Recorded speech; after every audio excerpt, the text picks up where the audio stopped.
This is It Was a Thing on TV. Spoiler number one is Dr. Lee frowns. It stinks. What is going on? What is going on? Episode 103, submission number 026, The Paul Lynde Show. The Paul Lynde Show aired on ABC from September 13th, 1972 to March 14th, 1973 for a total of 26 episodes.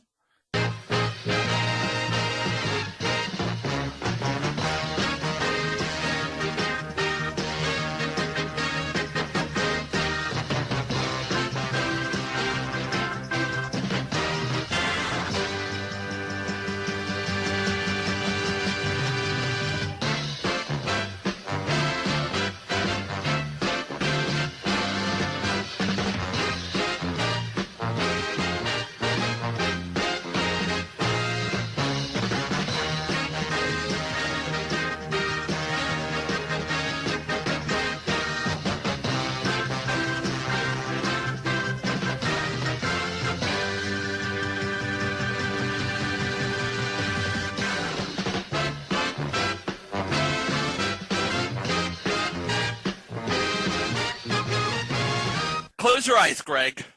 Okay, I'm closing my eyes, Chico. I'm going to mention a very well-known game show. Okay. And I want you to give me the first person that comes to mind. Okay. The Hollywood Squares. Oh, Paul Lynde. Heathless as Whoopi Goldberg. Oh, Whoopi Goldberg. Yeah. Chris, You know what? Whoopi Goldberg was good too. Whoopi Goldberg was too, but here's the thing. Paul Lynde made the franchise. Paul Lynde made the franchise, and Bruce Valanche followed. It's Bruce Valanche, everybody! Yay! Interesting. We, you know what? That's another topic for another day. Bruce Valanche. Just trust me on this. Trust me on this. That's another topic for another day. Bruce Valanche is a topic for another day. Well, spoilers. Anyway, so Paul Lynde, he is this enormous talent. And, you know, because you remember, you know what? If we're going to tell the story of this show, we should probably start from the very beginning. And there's actually two beginnings here. The first is the beginning of Paul Lynde, and the second is the beginning of the show. Paul Lynde was a comedian who was hired on to play a role on another show that was produced by William Asher and Harry Ackerman, Bewitched. Yes. He was, get this, a driving instructor named Harold. Oh, yeah, that's not an original name at all. No, but he delivered it like a pro. He Yes. delivered that. And you know, they loved him so much that they offered him another role as Uncle Arthur. Uncle Arthur. Yep. Of course, that would be, what was that? Endora's crazy brother-in-law? Or crazy brother? Okay, Uncle Arthur is a warlock who is Samantha's uncle and Endora's brother. Okay, there you go. We know that. And he just basically, he made... Because part of the allure of this show is that no way in hell could it be real.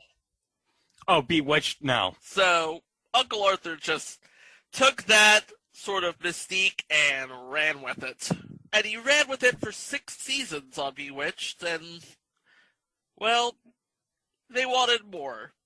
And you know what? Paul Lynde, not being one to give up a free gig, said, you know what? Okay. So to tell this story, let's go back before Paul Lynde was hired for Bewitched.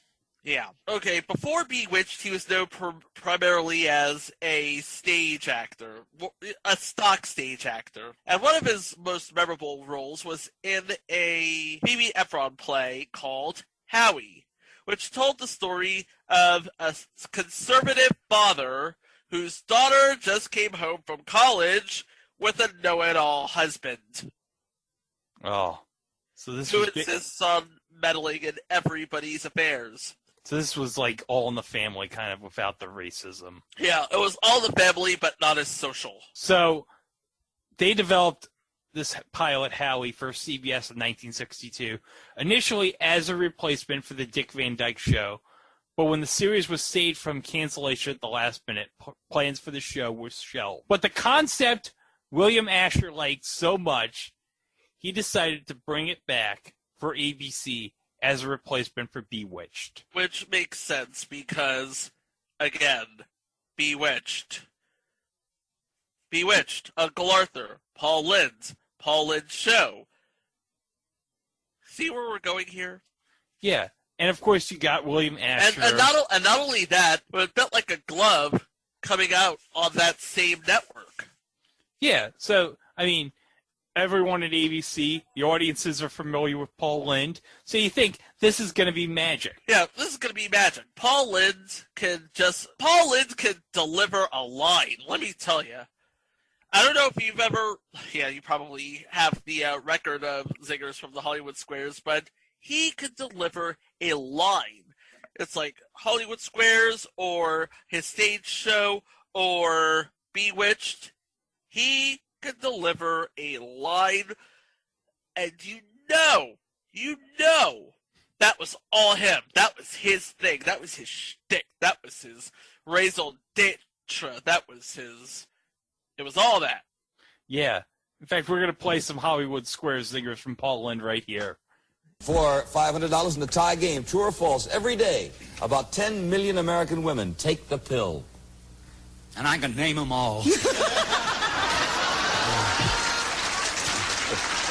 When little Frank Sinatra was brought into the world on December 12th, 1915, the doctor couldn't help noticing that there was something unusual about the new baby. What was it? He did it his way.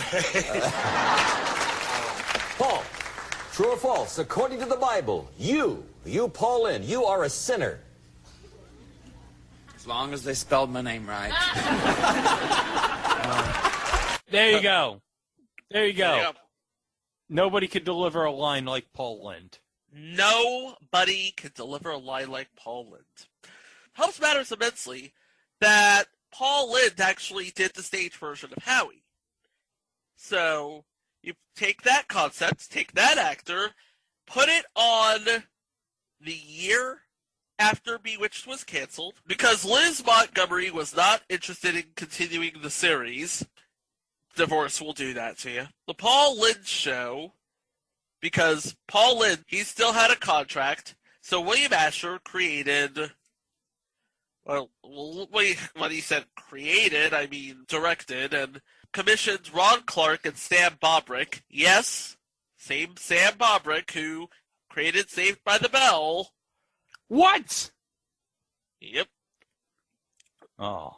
To adapt the play, or readapt the play for television, with Paul playing Paul Sims, an attorney, a shrewd, some would even argue a shrewd attorney, and also the husband and father family figure. Wait a second. Hold up, Chico. Time out. What did you just say? Paul Lynde was a conservative husband and father and attorney. Rather shrewd attorney. Think Sherman Hemsley on Amen. Paul Lynde.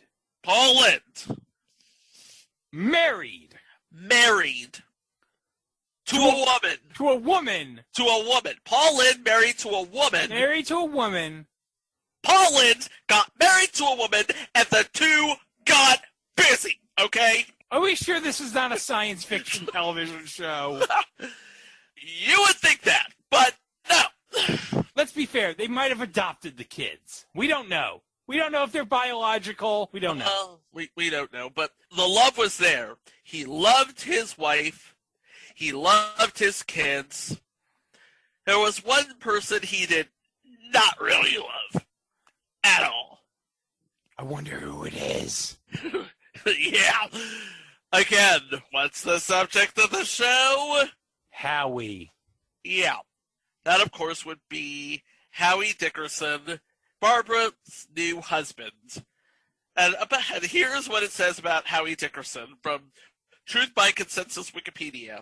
An eccentric university student who has a genius intelligence, IQ of 185, and was a whiz with everything and full of advice, but inexplicably could not manage to hold down a job. Okay, so he's smart. He is smart. He is a genius. Probably would have passed the Jeopardy test. Hell, if I could do it, anybody could do it. But he can't get a job. He cannot get a job. And and this is one of those shows where status quo is king. Yeah. Well, today, if he was around, he'd probably have a podcast with a Patreon making $25,000 a year. Wait, we're making $25,000 a year off of this? So, okay, and you know what?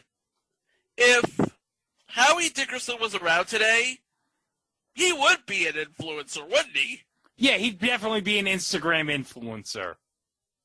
It's like, hey, I'm Howie. Look at all this stuff I got. Oh, it's a drink.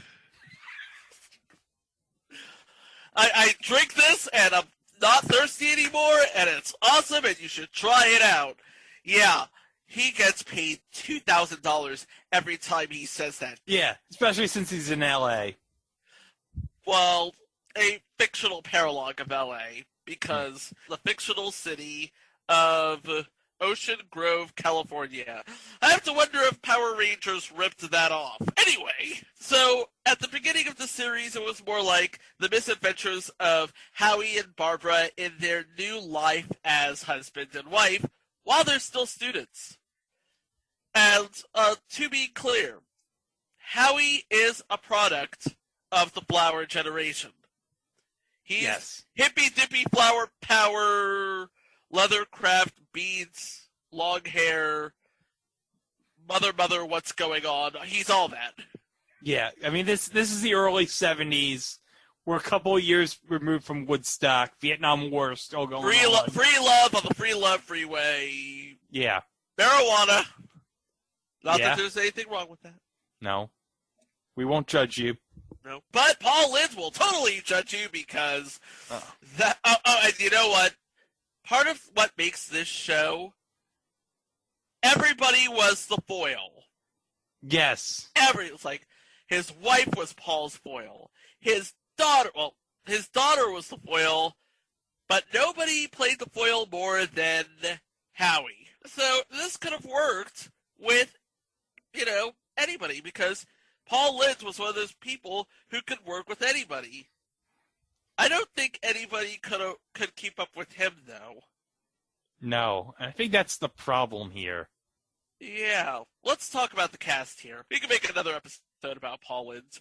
Spoiler alert. He plays Paul Sims, again, successful lawyer, shrewd lawyer, family man. He's basically a family man and a lawyer and everybody's foil. Very conservative. Yeah. So imagine Paul Lynde playing against type in every single way possible. Oh, on this show, definitely. Yeah. His wife, Martha, played by Elizabeth Allen, who you would know in shows like The Jackie Gleason Show, CPO Sharky.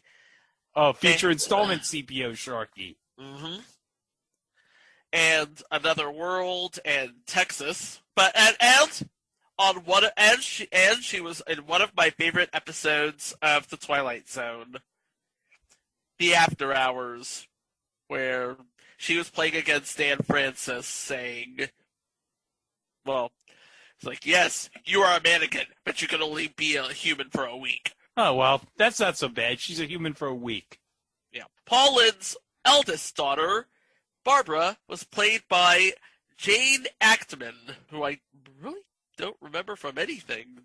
What was she in? I don't know. Oh, she was in.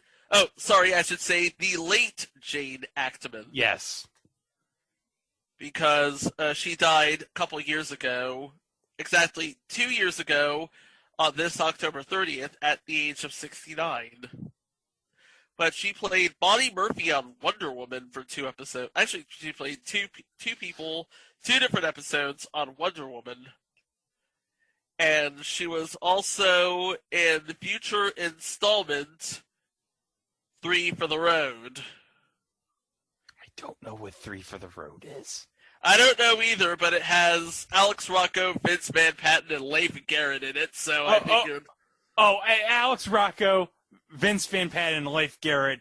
Oh, yeah, we're definitely going to talk about that. Oh, yeah, that's one for 2021, by the way. 3 for the Road is one for 2021. And playing the role of Howie is John Calvin, who was on future installment Tales of the Gold Monkey.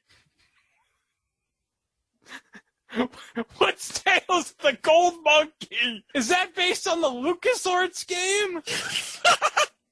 Isn't there a LucasArts game called Tales of the Gold Monkey? There was not a LucasArts game called Tales of the Gold Monkey. Okay. And he was also in a TV movie adaptation of Boris and Natasha. Who was he playing in that? Harv. I don't know who he is, but he wasn't Boris or Natasha. That would be Dave Thomas and Sally Kellerman. Sorry, I don't see it. No. I mean, I can see Dave Thomas as Boris, but Sally Kellerman... That's going on the list. I'm putting it on the list right now. Yeah, Boris and Natasha movie and 3 for the Road. Let's just put them on there. We're putting it on the list right now. Yeah. I can just see the image of Mike in his hospital bed being like, what the is this? John Calvin was also on an episode. Mike, I know you're listening, so here it is. He was on Night Court in 1987. Oh, wow. Yeah. Because as we all know, Night Court's like one of the 7 shows that... I don't know how many shows it is we come back to, but... Yeah, that's one of the many shows that we come back to. Everything comes back to that show. Okay, yeah, this is going on the list too.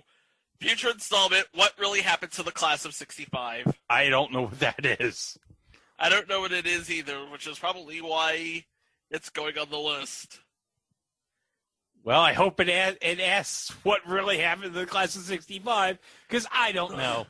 I know what happened to the Class of 65. They were on the Murder Mystery Cruise. Oh, that explains it. What happens on the Murder Mystery Cruise stays on the Murder Mystery Cruise. That's the rule. That's the rule. See our previous episode in 102. Yeah.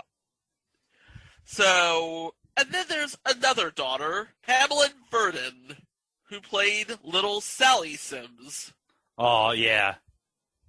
She was adorable. Oh, but that's not even her biggest role. Oh, really? She had another big role? Oh, she had the biggest role. She spent more, let's just say, she spent most of her career as a voice artist. Oh, I did not realize this. And 2 of her most notable roles. Okay. Fern Arable in the original Charlotte's Web movie. Oh, that makes a lot of sense, because who played Templeton in the Charlotte's Web movie? That would be Pauline, yeah. Yes. And, are you ready for this? Okay. Lucy Van Pelt in A Boy Named Charlie Brown. Wow. So, even if this show did not last long, she lasted long. Yeah. And I'm sure... This is probably... It's like, Pamela Verdon is probably the only one who got a legitimate career after this show. Yeah. And I can bet you how she got the role in Charlotte's Web. Probably Paul Lynde put out a good word for her. Hey, you should cast it with this girl I worked with. Are you talking about the college lady? No, we don't talk about the college lady. Wait, I'll talk about a bunch of other things. Okay, so those are your particulars. You have the in-laws. Oh, of course the in-laws. And, of course, they are played by probably the president and first lady of comedy at the time, Jerry Stiller and Ann Mira. And, folks, You don't know who Jerry Stiller and Ann Mirror are. Please stop listening to this podcast. What are you? It's like, if you don't know who Jerry Stiller and Ann Mirror are, what podcast are you even listening to? Yeah, I don't even know why you decided to listen to this podcast if you don't know who they are. You might have heard of their son. Ben? Yeah. He's sort of a big deal. He was in Dodgeball. Yep. He was in, like, Reality Bites. Uh-huh. A whole bunch of other movies. Zoolander. Heavyweights. He's sort of a big deal. Along Came Polly. Okay, so we got the particulars out of the way. Paul Lynde, a few people who wouldn't be known for anything else. The voice actor behind Fern in the original Charlotte's Web, by the way, still cry at the ending. And the first couple, and the royal couple of comedy. How can you possibly top that? I have an episode guide, Greg! Oh, nice. This is going to be fantastic. Oh, God. We got 26 episodes. Fasten your seatbelts, kids. It's about to get real. Oh, yeah. Episode 1, Howie comes home to roost. Paul's daughter returns home from college with her unemployed husband, Howie, for whom Paul tries to find a position. Yeah, this would be where we find out everybody's lot in life. Yep. Paul Lynde as the lawyer, husband, father, suburbia, the put-upon wife, and, of course, the 2.3 kids, because this is America. Yeah. Oh, but the best part in this episode is there's the subplot where Paul has to go investigate a theater that is showing dirty movies. Ooh, you don't want to see. No, you don't want no dirty movies in suburban America in 1972. You don't want none of that. Yeah, because unless you happen to be watching said dirty movies, but that's another episode. Yes. So Paul goes to the movie theater. I know this is going to sound weird to people. This doesn't sound weird at all. This is going to sound weird to people in 2020. But there was a time where you couldn't go on. There was no Pornhub. You couldn't go on the internet and search all the porn you wanted. This doesn't sound weird at all, by the way. No. Movies are different now. You lost a sense of community. Interesting. Go on. Look, years ago, before the internet, we would all go out to the movies together. Yes, this is exactly what studios are trying to bring back. An event, a place we can all go to enjoy as a community. Yeah, I mean, it used to be you give the creep show at the window a couple of bucks. You could spend all day in there off. And the joy of it was that there were people off at the same time. I mean, not that you looked at each other. It was dark. You weren't looking for the gay thing. But it gave you a sense of something bigger than yourself. And now they got rid of all these movie theaters. They're taking all the sex out of the movies. And what am I supposed to do? Go home, turn the lights off, and off in front of Charlie? No, thanks. This was completely above board, completely legit. Yeah, this was completely legit operation. So Paul has to go watch the dirty movie by his law firm to see if they're doing anything bad, anything illegal. Yep. So let's just play the clip of him watching the dirty movie. Here we go.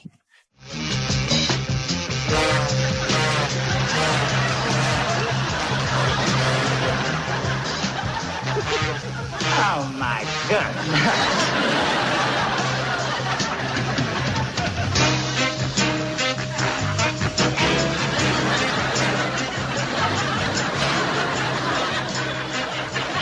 No wonder they get 750.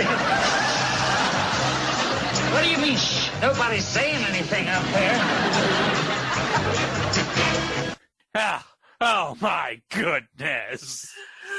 I need a shower after that. No wonder they charge $7.50.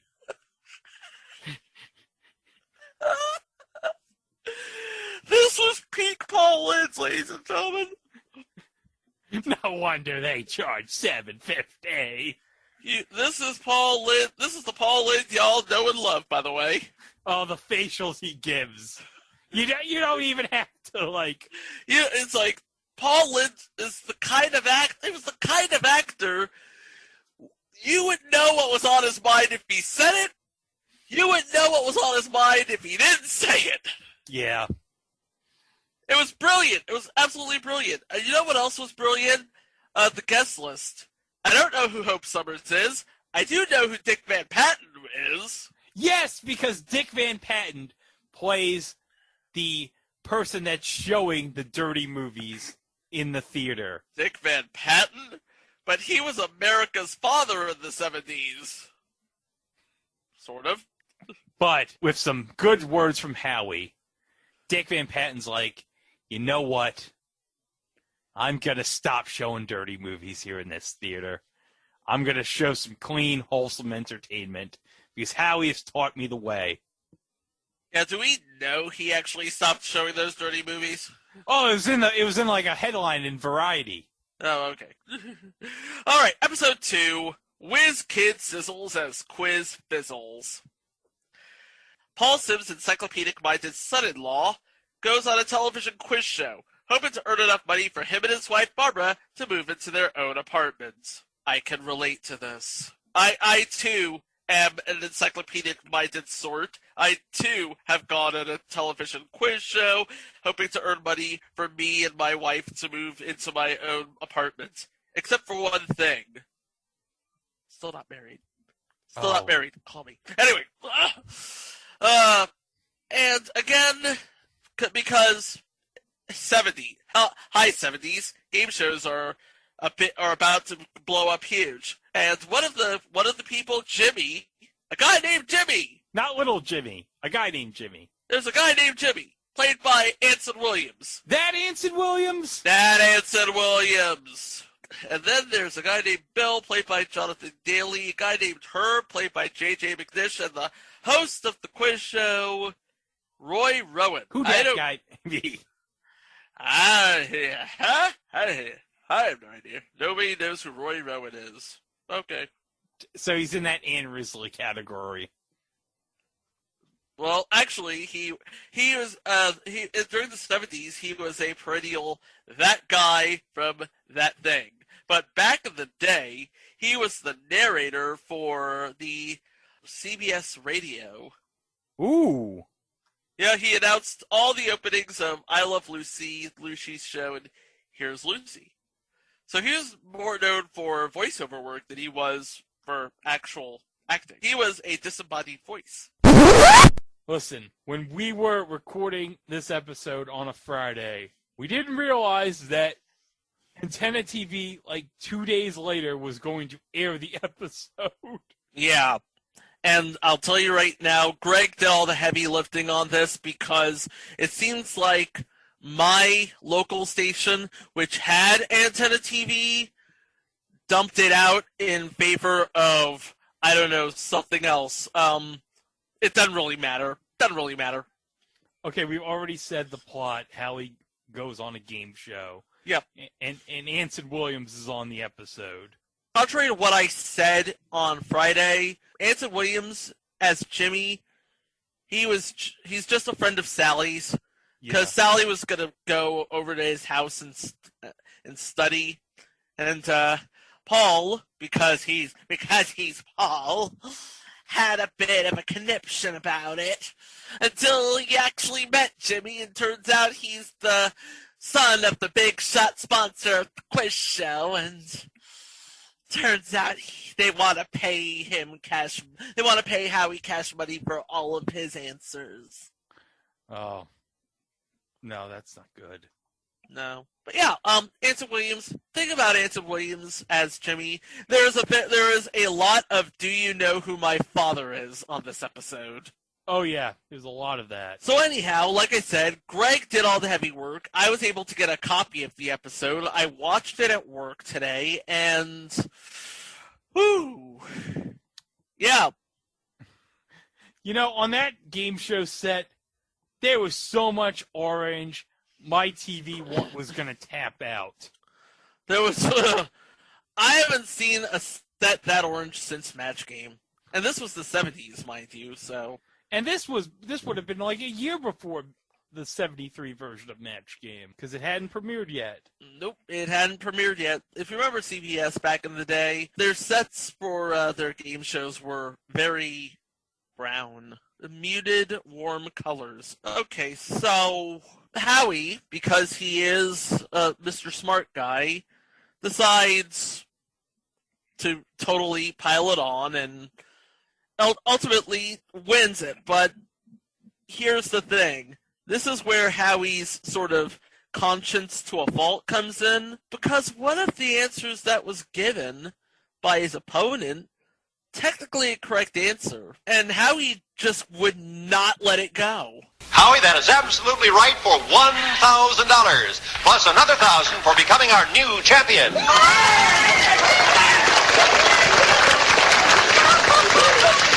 Just a minute, what about him? Gentlemen, may we have a ruling, please? Our judges panel has declared you the winner. But that's not fair. Bill's answer was right, I tell you. You've won $4,000, Howie. Not bad for a start. I'm sorry. I can't accept the money under these circumstances. He's gone bananas. You loony! Loony! Now let me get the loony!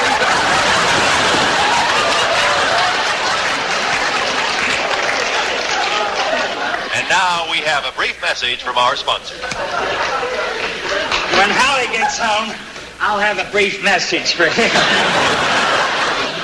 As in, at all. As in, like, ever. It's like Howie was not going to let this go. He was going to bring this up at every chance he got. You know what? There's a clip that explains what happens between that moment and the moment Howie gets home. That explains it far better than I could. You're kidding! Hold on. Wait till you hear this. My father says the network switchboard has been lit up with calls from people who saw the show. I guess we weren't the only people you're disappointed. I'm sorry if I got your father in trouble, Jimmy. No, you don't understand. You're a big hit. The producer's crazy about you, and he wants you back on the program next week.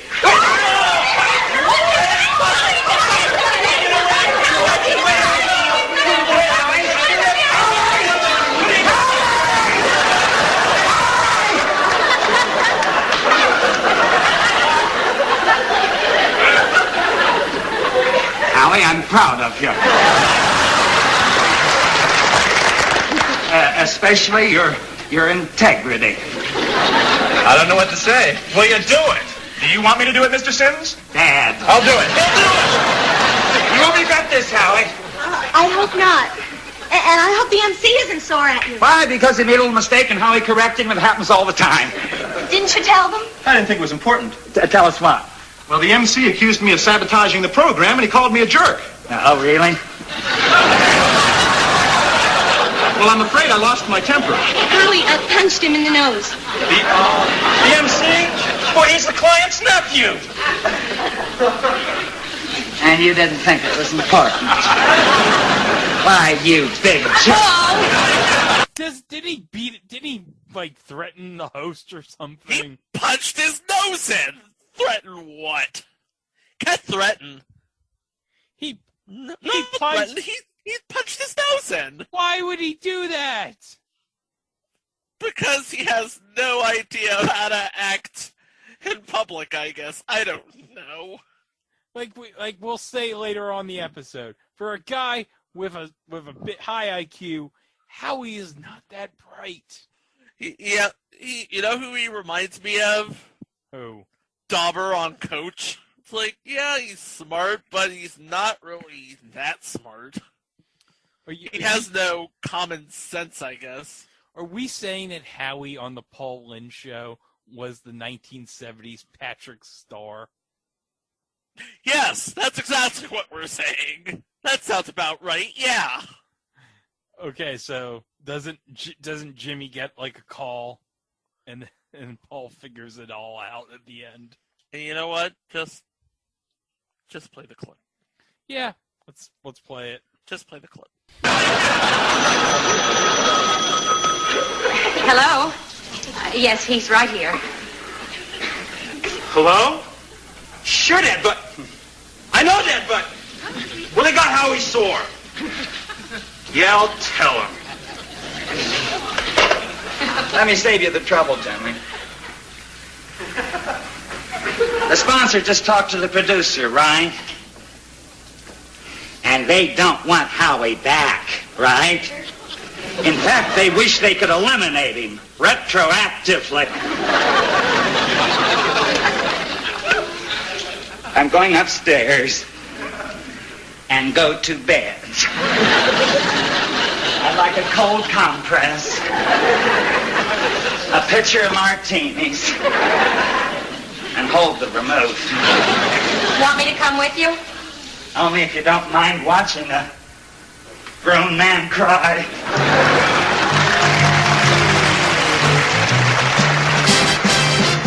And yeah, no, sponsors like, no, we're not having this guy on the show again. In fact, if we could, we'd retroactively uninvite him. And Paul just goes back to his room. Have himself a drink. Yeah. Have himself a martini without the vermouth, if I'm quoting him. All right, we're done with episode 2. Now let's go back to past Greg and Chico as they discuss the rest of the run of the Paul Lynde show. Episode 3, The Landlord. Paul tries to reconcile Howie's estranged parents, hoping they'll invite Howie and Barbara to live with them. Spoiler, it doesn't work well. What did I say in this podcast? Status quo is king. Yup. So we're going to see the best acting out of Jerry, Stiller, and Ann Mira in this episode. But that's all we're going to see. Because Howie, he ain't going nowhere. No. They're not going to take him back. Because how funny would that be? Yeah, it would just be what? Like Paul and his wife and his youngest daughter. Which has not even developed into a full-fledged character. Are we... Is this going to be put on a bus? Are we about to cutting up this lady? Episode 4. Giggling like a little girl at this. Episode 4. No nudes is good nudes. So apparently they didn't stop showing the naughty pictures. No, I'm kidding. Paul determined to close down a nude stage production despite opposition from his boss and the mayor.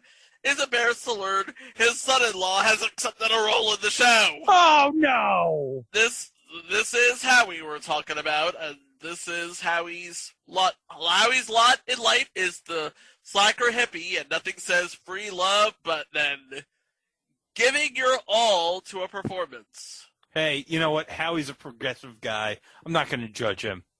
There you go. Well, you judge him after episode 5? Oh, yeah, to commune or not to commune. After Paul and Howie have several confrontations, Howie and Barbara move to a commune where they will supposedly be no hang-ups about private property. AKA, welcome to the commune, you gotta share up. Okay, but we got a guest star alert here in episode 5. I see it. Yes, and this is probably, I think you could say, out of all these, the biggest. He wasn't well known yet. That wouldn't come until like a couple of years after this. Couple decades at least. Yeah, I think you can say that this person is probably one of the all-time. I guess you could say at this point she's probably like one of the all-time legends in Hollywood, and also one of the smartest people in Hollywood, lady by the name of Jodie Foster. Yes, she plays one of the kids in the hippie commune. So she would be a hiplet. Yeah, and she gives Paul some of the business, and she talks about how they let her watch Johnny Carson.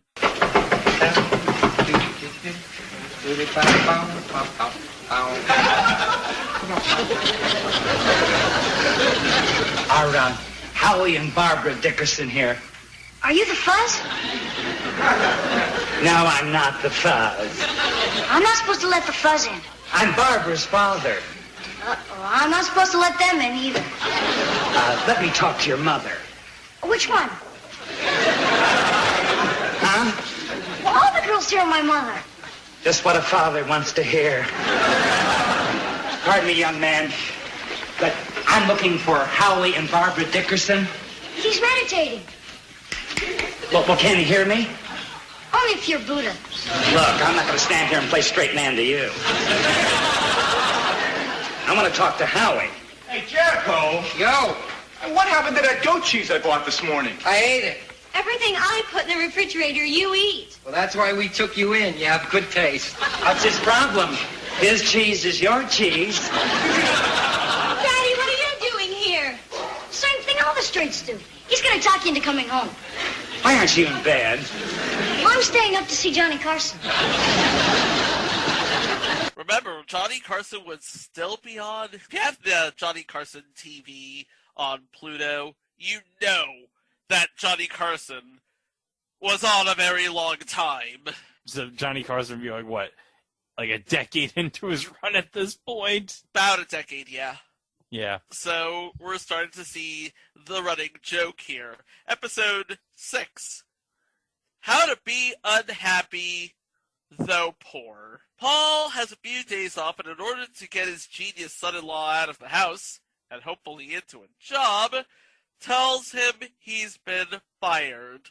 Howie immediately becomes so busy putting the household on a tight budget that he hasn't time for job hunting. This is a classic case of you completely missed the point, Howie. So he's like, you know what? I'm gonna binge the budget instead of seeing, oh man, I need to get a job. I need to work. I need to get money for everybody. Yeah, he needs to. For someone with a 185 IQ, Howie is not that bright. He's a slacker. Slacker. Episode 7, Pollution Solution.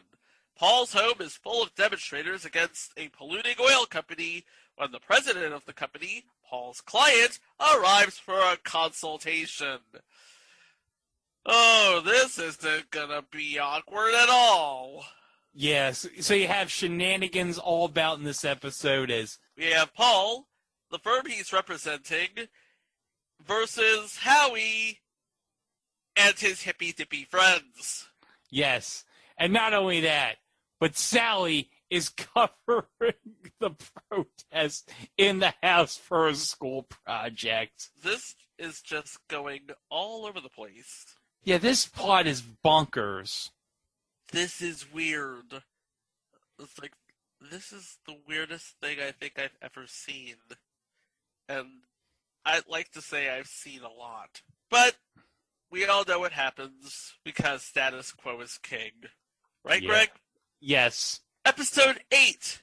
To Wed or Not To Wed. Paul learns that the marriage of his daughter to Howie is invalid due to a technicality. What? Ooh. Oh. So, now it's not so official. Or maybe it is. I don't know. Because, hey, Barbara is her own woman. She's a free-thinking woman. She's her own woman. She can do what she wants. But there's a minister here played by Chuck McCann, so I'm guessing they're going to go through with it. And, oh, by the way, this is the return of Barney and Grace Dickerson, played by Jerry Stiller and Ann Mira. Yes. So, shenanigans abound. We all love it. It's awesome. Now, we haven't, now, correct me if I'm wrong, but we haven't talked about Sally much, have we? We talked about her a little bit. Little bit. She was the focal character in episode 9, Unsteady Going, right? Yes. Okay, so when Paul orders his daughter Sally to break up with her boyfriend, she runs away from home. Oh. Cue Howie trying to steer her back home. This is what he does. He does this sort of thing. Well, to give Howie credit, he's very helpful. He is quite helpful. Yeah, if you ever see the original play, this is what he does. This is sort of his thing. He gets into... It's like Emma. Only Emma is tall and a dude. He was very tall. You know what he reminded me of? Who? Bill Fagerbach from Coach and SpongeBob. You can tell we recorded this from 2 days earlier, considering we referenced that again in the segment on episode 2. Oh, yeah. And also Marshall's dad. And also Marshall's dad. Oh, one of the saddest episodes ever on How I Met Your Mother. Oh, God, we're going to be covering that episode, aren't we? No, I don't want to do that. No, we're not going to cover that episode. Thankfully. That's just... I'm still not ready to talk about that episode. No. Anyway, episode 10. Ready to talk about this episode, though. Who's Lib? Whose lib is it anyway?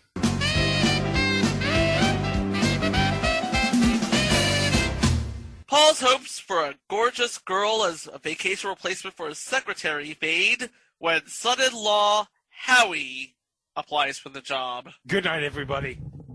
Mike, the sooner you get back, the better. Barbara Rhodes is sort of the, I guess Barbara Rhodes is the one that she's either the original secretary or the one that Paul is hoping to hire. Episode 11. Oh gosh, I have thoughts about this. Oh, I can't. I'm so excited to talk about this.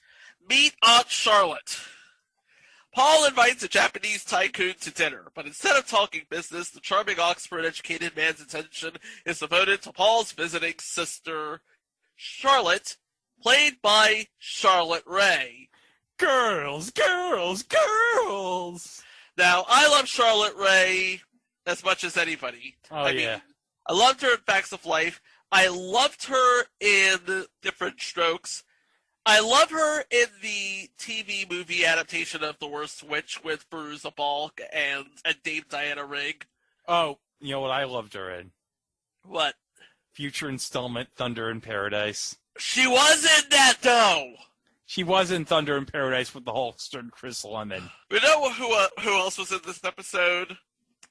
Oh, tell me. God. Playing the role of the Japanese businessman. Oh, no! James Tamura. No! Ray Walston. Was this like when Piper Laurie in the second season of Twin Peaks played a Japanese man? This was like Piper Laurie in second season Twin Peaks. Playing a Japanese man. You mean to tell me that Pat Morita was not available? Yeah, because Happy Days, as we said, isn't around yet. He's looking for work. You know what? He would have been happy for the work. Yes.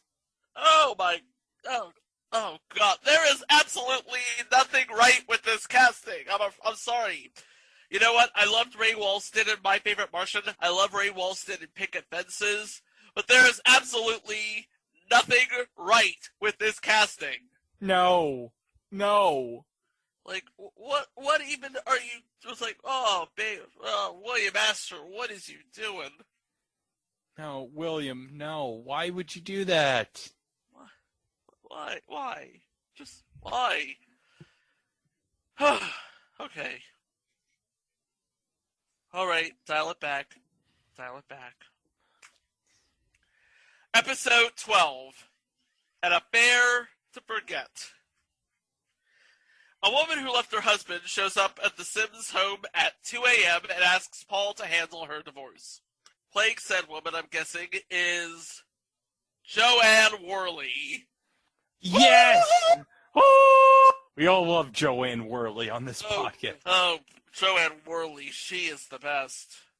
But you know who's making a guest spot, and he plays 3 different characters in 4 episodes. Who'd that guy be? Dick Wilson, who we discussed in a previous entry as Mr. Whipple. That's right, Mr. Whipple himself was on the show in 4 episodes playing 3 different characters.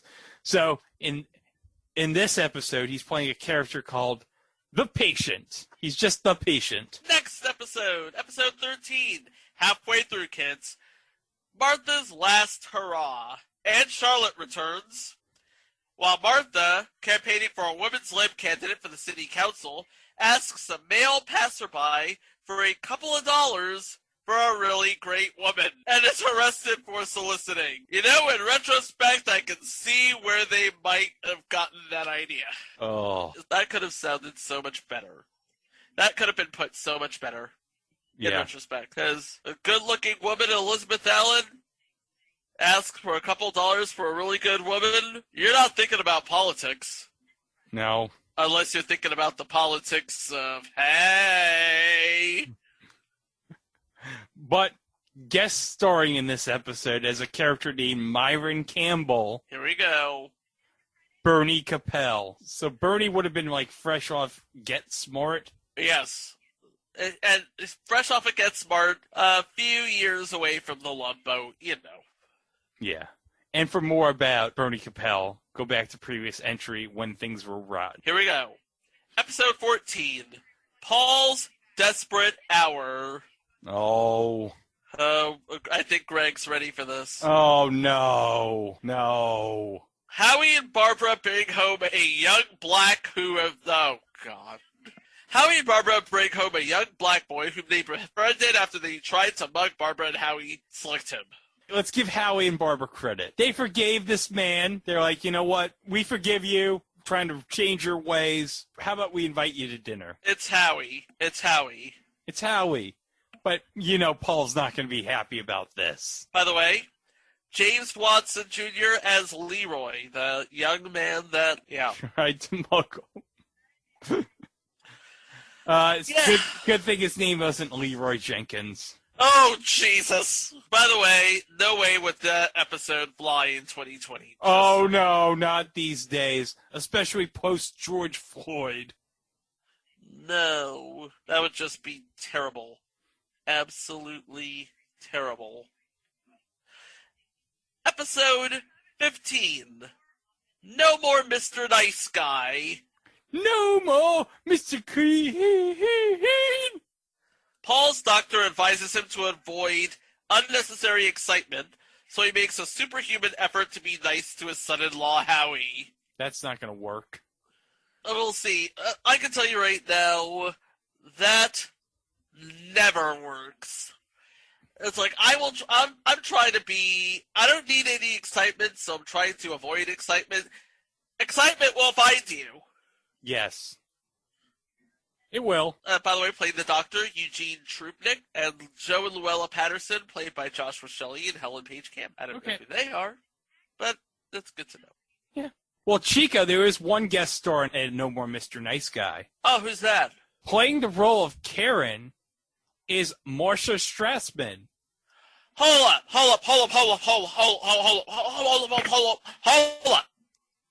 Marcia Strassman. Yes, Julie Cotter. Julie Cotter. Yes. From Welcome Back, Cotter. Yes. What's she doing up there? Well, this is only, about another 4 years before Welcome Back, Cotter? Yeah. I'm just trying to figure out what's her role in, trying to calm Paul Lynde. I don't know. Next, episode 16, The Bear Facts. Oh. More nudes. Oh. Paul loses the nomination for the Bar Association presidency when Howie's nude portrait of Barbara is printed in the local newspaper. No. And the bar owner bites it. Oh. But you know who's in the bar? Who's in the bar? Our good friend Dick Wilson, Mr. Whipple. And, do you remember how we said that Dick Wilson liked playing, or was typecast as drunk people? Uh-huh. What did he play in this? He played Tipsy Man. That's not typecast at all. I don't know what you're talking about. Episode 17, Howie's Inheritance. When Howie turns down a $10,000 inheritance, Paul summons the young man's parents, then a psychiatrist, to help him change Howie's mind. So yeah, we get Jerry Stiller and Ann Mira back to try to convince Howie to change his mind. And Milt came in as Dr. Berger, the psychiatrist. Yeah. So Howie decides he's going to take the inheritance, but he's going to give the money away. Oh, because Howie. Yeah, Howie has standards. So he's going to give the money. He's going to use it to fund a nature preserve. But here's the best part, Chico. He names the nature preserve in Paul's name. That's so Howie. Oh, Howie. That's great, isn't it? The Paul It's like, Sims. how could you say no? How could you say no to that? The Paul Sims Nature Preserve. That's. Come on. It seems like everybody seems to love Howie, except for Paul. Yeah. He's doing all these nice things. Sometimes he might not be the brightest person for someone who's very smart, but he means well. Okay, next up, episode 18, P.S. I Loathe You. Oh, Paul writes a nasty letter to his boss, which then gets accidentally mailed. Because this wasn't the days of email where you could just write something and then you send it accidentally. No, you actually Paul had to take the time. He had to write a letter.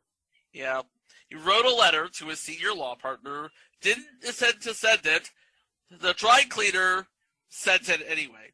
By the way, this episode, two things about this episode.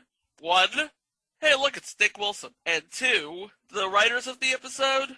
Yeah. The writers of this episode would be Bob Carroll and Madeline Pugh Davis. Now, if you're a TV scholar, you know these were the two writers behind My Favorite Husband, a.k.a.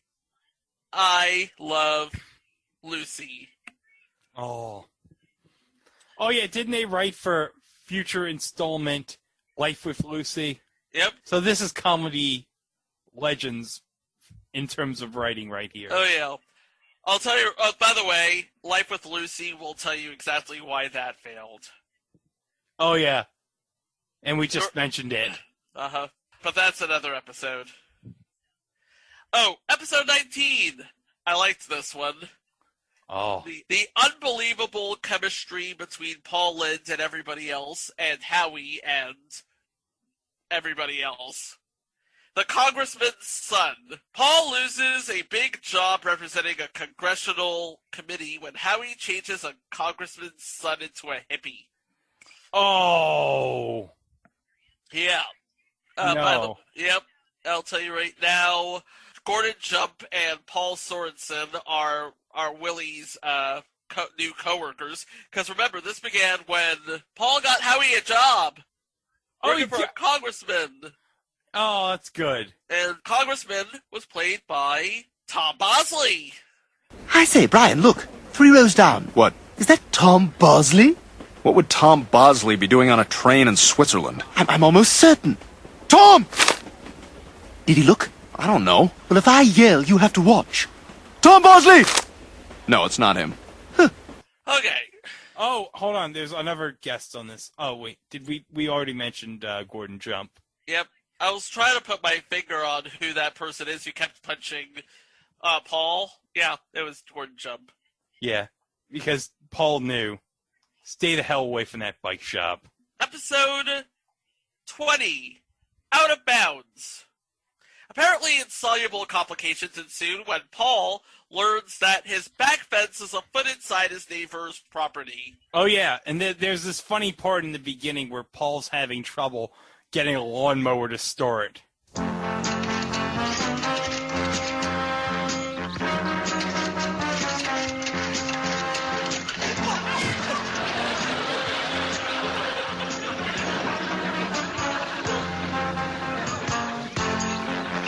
Hi there.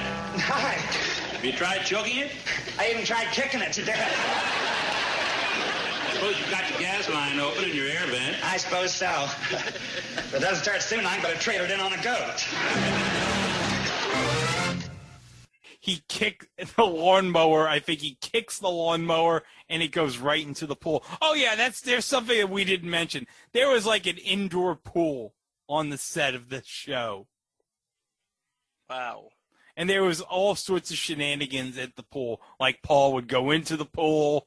Like, there'd be, like, shenanigans. There's, like, one episode where Howie's going underwater and trying to in his scuba gear, and he accidentally gets Paul's alligator skin briefcase wet. Mr.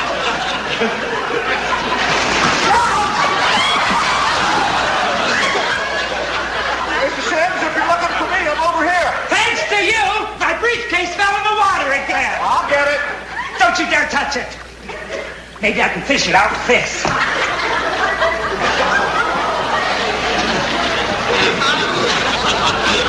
Mr. Shells, your finger's on the trigger. Oh, my goodness.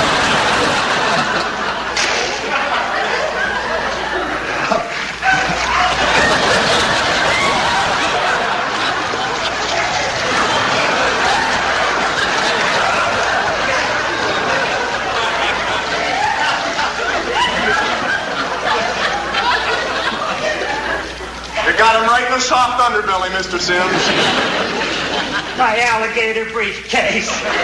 Stabbed to death. All sorts of wacky shenanigans in that pool. Yep. And we see the second appearance of Bernie Capel as Campbell. Oh, good. So there you go. Episode 21. Is this trip necessary? Every trip is necessary. Paul's mother-in-law causes his wife Martha to become jealous of his beautiful young law assistant.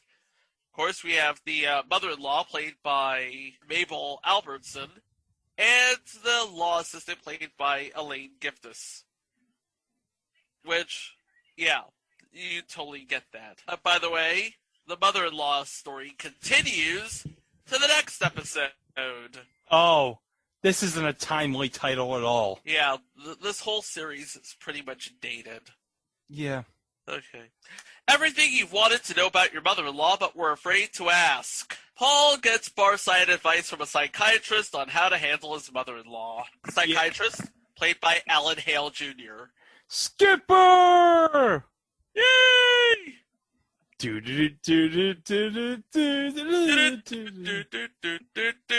Yeah.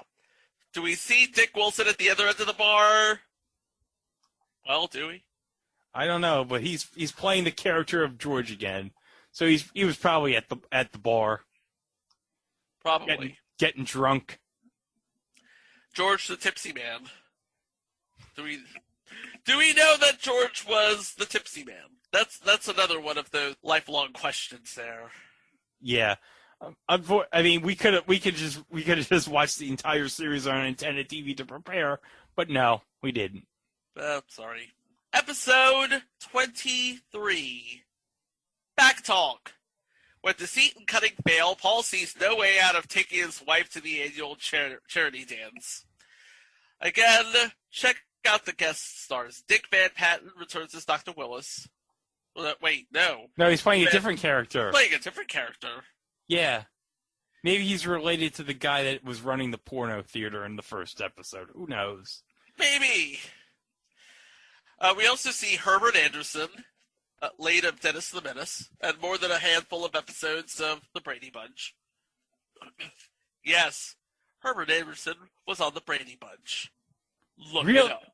Really? Look it up. I did not know that. And Victor Sen Young. How come you didn't get him to play the Japanese guy? Just a thought. Episode 24. Barbara goes home to mother. Hey, look, it's Barney and Grace again. Yay! Barbara leaves Howie after a fight, but Paul's joy about a split is dampened when going home for her means moving across the hall and forcing him to sleep on the couch. This is how youngins handled business in the 70s. So, of course, we have to, because status quo is king, they eventually have to reconcile, right? Yeah, they gotta reconcile before the end of this episode. We gotta get the Reds involved. Hi, Jerry Stiller and Ann Mira. Episode 25, Togetherness. Paul's attempts to have a family day becomes a disaster instead of his hoped-for plot to promote togetherness. Yeah, well, this isn't gonna end well. No, it never does. Oh, speaking of not ending well, oh boy. In the final episode, Springtime for Paul. Oh. Judging by the title alone, I can tell you this is not going to end well. Paul becomes the victim of a college girl's crush when he helps out with a school paper. Wait a second. Say that plot again. Paul becomes the victim of a college girl's crush when he helps her out with a school paper. A schoolgirl. a schoolgirl. A schoolgirl. A schoolgirl. Of 18 years old. Of 18 years old, at least. At least 18 years old. At least 18-year-old schoolgirl. Is attracted to Paul Lynde, who is married with 2 children. That is the truth fact. That is so... I don't even know how to describe it. Sounds like Vladimir Nabokov may have written that, actually. He wrote Lolita. An interesting guest list here. Roger Carmel and Marianne Gibson play Mr. and Mrs. Cunningham. Christopher Norris plays Julie, but playing Freddie is a guy by the name of Frank Welker. Oh! And if you don't know who Frank Welker is, what podcast are you even listening to? Yes. Oh, a man of many voices, Frank Welker. Uh-oh. So looking back at all these episodes, you can't help but think that there's a definite shift from Howie being the focal point to Paul being the focal point. Yeah, it's kind of like a Simpsons thing, where in the beginning it was all about Bart Simpson, and then somewhere along the way, the show became about Homer Simpson and his wacky shenanigans. Yeah. I'm looking at all the episodes, and it sort of kind of happens around maybe episode 8, the wedding episode. Yeah. Because episode 9, we're starting to learn more about the rest of the family. And then episode 10 is basically Paul at work. Yeah, it's basically the shenanigans of Paul Lynde while he's working.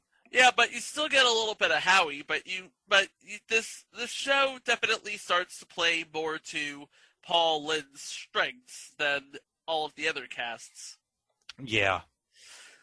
Which is, I guess, I totally get why the show sort of kind of went off the rails then, because, again, you have this is supposed to be a family unit, and Paul Lynde is supposed to be the father, and all of a sudden, he's the focal point. Yeah. It's like, you almost want to say, in spite of the rest of the family?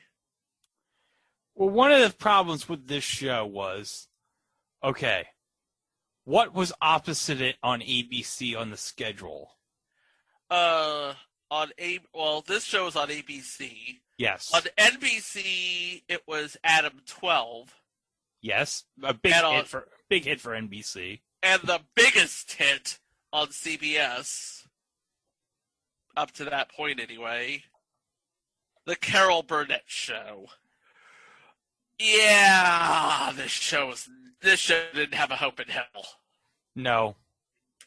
Not against that competition. But even if it wasn't up against that competition, I don't think it would have lasted, because as soon as the show aired, they just totally savaged it in the press here. They compared this, and this is from the bootleg files out of filmthreat.com. This show lacked all the controversial and topical issues brought up by All in the Family due to ABC's continued restriction on social issues at the time.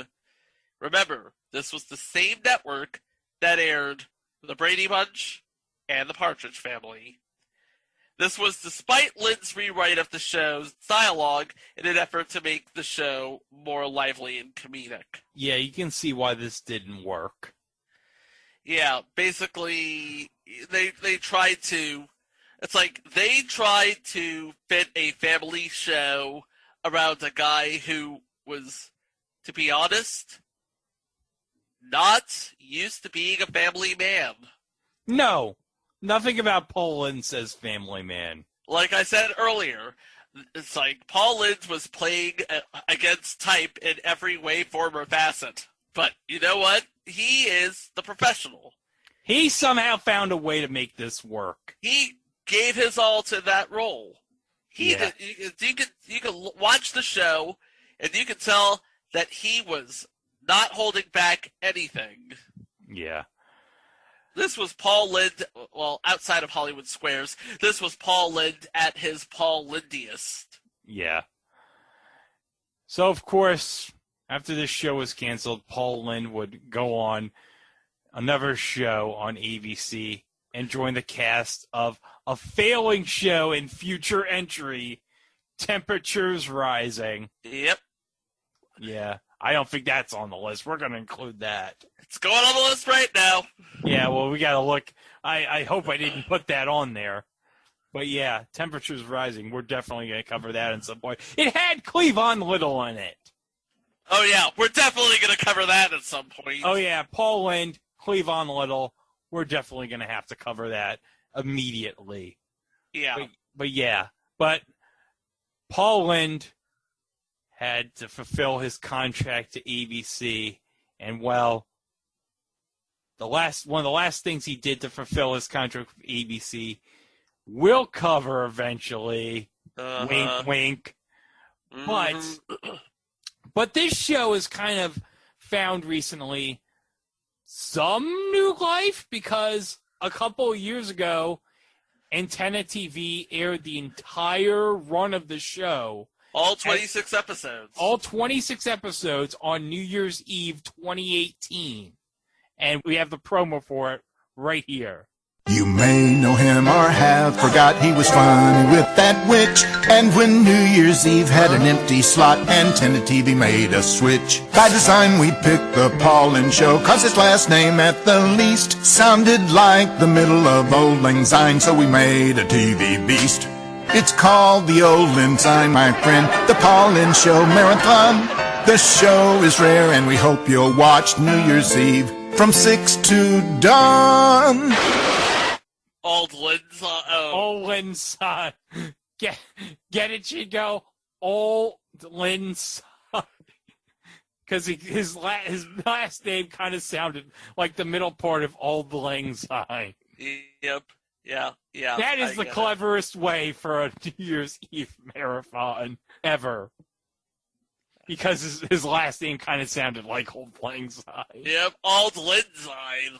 Paul Lynde, you know what? His first name, his last name, Syne. Paul Lynde Syne. Now I get it. Yeah. But yeah, Antenna TV also airs this. If you're a real insomniac, folks, you can watch it every Sunday morning on Antenna TV at 5:30 a.m. Or you could just let your DVR do all the work for you, you lazy bum. Yeah, I'm talking to you, Howie. Oh, by the way, Chico, at 5:30, they are playing the quiz show episode. Oh, I am recording that. You know what? I got an idea. We'll record it. Do I still have Antenna TV? Do you still have Antenna TV? I'm looking to see if I still have Antenna TV. Okay. I do not have Antenna TV. This is bullshit. Oh, well, you know what? I can record it. I can put it on a DVD. I can burn the file off the DVD. I can rip it off the DVD, and I can upload it to Google Drive. Nice. It'll take a lot of work, but I can do it. Nice. Every Sunday morning at 5:30 a.m., you can watch Paul Lynde Show. On Antenna. Yes. And if you don't have Antenna, there's somebody actually ripped the entire season. Or at least most of it. Most of it. And put it on YouTube so you can watch it there. Your heart's content. But yeah, sounds weird, doesn't it? Paul Lynde, I'll say this one more time. Paul Lynde, conservative lawyer, married father of 2. Sounds crazy, doesn't it? Yes, it does. But for 26 episodes back in 1972 and 1973, it was a thing on TV. It was. But you know what else is a thing on TV? What's that? This podcast. Not exactly a thing on TV, but that's the title of the show. Yeah, oh, well, of course it is. It's also the title of the website. It was a thing on TV.com. There you can listen to all our other episodes. We have 104 episodes worth of content. And, of course, we cannot forget... 103. This is 103. Yeah, no, but we're talking about minisodes and such. Oh, wait, hold on a second. Minisodes? Well, let's just say over 105. We have, we have a lot of content for you to listen to, and it was a thing on TV.com. Of course, there you can find out about the show, about us, follow all of our social feeds, and remember, you can also find us at wherever fine podcasts can be streamed. Don't forget, like, subscribe, rate, review. 5 stars only. We are desperate for your approval. Yeah, come on. Just go to Apple. Just leave a 5. You can write something. Just write something about us. It could be like 2 paragraphs. It could be like, I don't know. I want you guys to review I Had 3 Wives. I don't know. Yeah. And also, of course, we cannot forget our good friends at Place to Be Nation Pop, who get all of the drops that we do every Wednesday. Every Wednesday. With additional supplemental bonus, if you will, material. Yeah, sometimes. Sometimes you'll get a bonus thing that you didn't get in the regular episode. So that's a reason why you should listen on the Place to Be Nation Pop feed, because you never know. You never know when we'll have that extra bonus thing that we'll include. You never know this. It'll sneak up on you like a Randy Orton or KO. Oh, yeah. So that'll do it for this week, but next week we've got a couple more good things on TV, like, well, we've been sort of wink, wink, nod, nudge, nudge.